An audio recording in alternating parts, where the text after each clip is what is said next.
həyatım, əlindəkilərləri yenə almısan. Sənin üçün pendir, özüm üçün də piçeyini almışam. Əla, mən bu dəqiqalardan pişməyə cheesecake hazırlayıram. İlk olaraq cheesecake-imizin kremini hazırlayırıq. Yarım kilo krem pendiri mikserə əlavə edirik.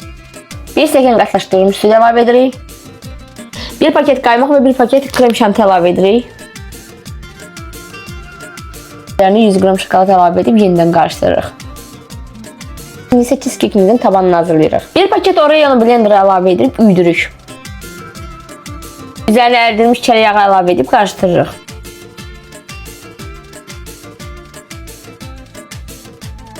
Və 3-4 saatlığına soyuducuya gözləməyə qoyuruq.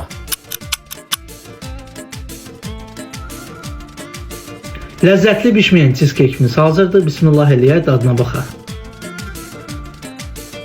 Tam səmimi deyim, çox ləzzətli çıxıb. Həddindən artıq ləzzətli çıxıb. Əllərinə sağlıq həyatım.